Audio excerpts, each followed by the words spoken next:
Okay, a little different format for my current video since I want to show you some things on my computer screen.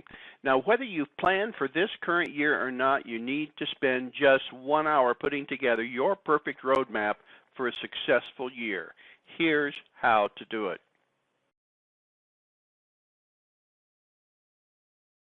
Hi, Wayne Beitelman, business and marketing strategist. So many of the business challenges you face could be eliminated with just a simple roadmap for your business and following it.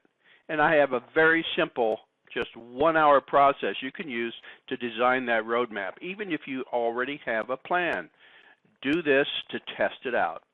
You can do this in just a simple 3-step process. Step number 1 is doing what I call define the gap that I'll explain in a minute.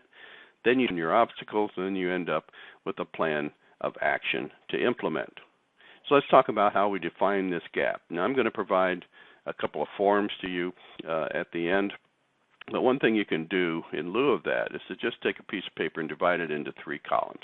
With the left-hand column described as reality, the middle column called roadblocks, and the last column being your 12-month results. Now start in that 12-month column and just start listing all the things you want to accomplish in the current 12-month period.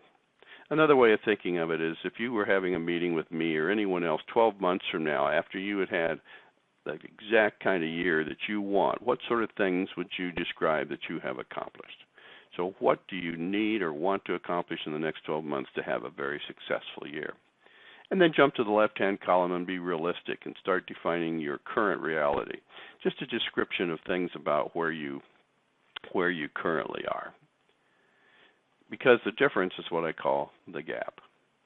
In other words, the left-hand side says where you currently are, the right-hand side says you want to be in 12 months, and so this gives you a bit of a picture as to what the gap is. Is it big? Is it small? Whatever. Because the next step is to determine your obstacles, define your roadblocks. So we take a look at this mid column. And what we define here are all the things that need to be taken care of if we're going to get from the left side to the right side. All the things that you need to take care of if you're going to get from the left side to the right side. Then we're going to talk about implementing our plan of action, and I'm going to give you another simple format, and it looks like this. Left-hand side is 12 months, right-hand side is 90 days. So let me tell you how you easily fill these things in. You go back to your 3-column form, and you take a look at that 12-month column, and you make sure that all the things that you've listed in that column, that you translate them, if they're not already this way, into very measurables and specific goals. In other words, take those things and define them in a way that has a target on them so that when you get to the end of the 12 months, they're so specific that you can say yes or no as to whether you reach them. So you take your goals in the 12-month period and you make them measurable, specific, and then you list them.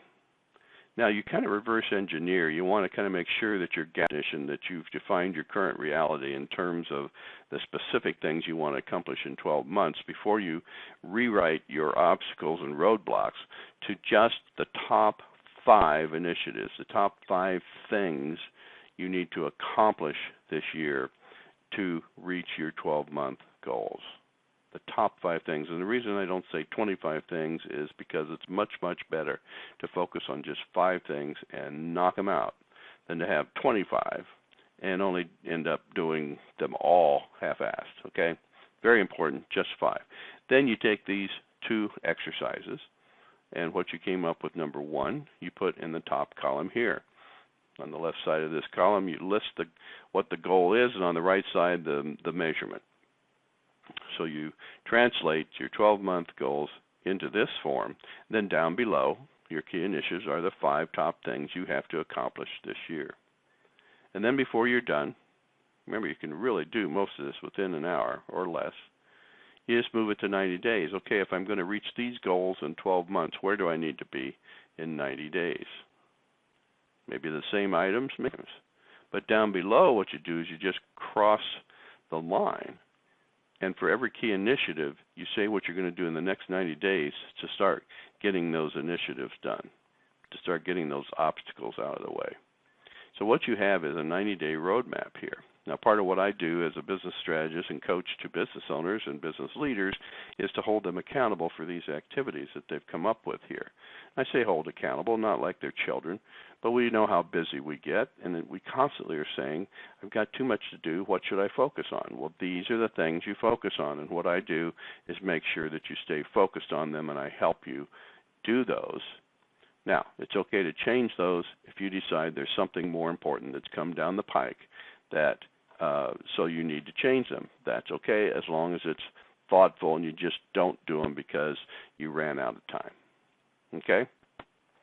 Again, this process can be done usually in an hour or less. So here are a couple of links. One, to get copies of the 2 sheets that I described, using a couple of examples.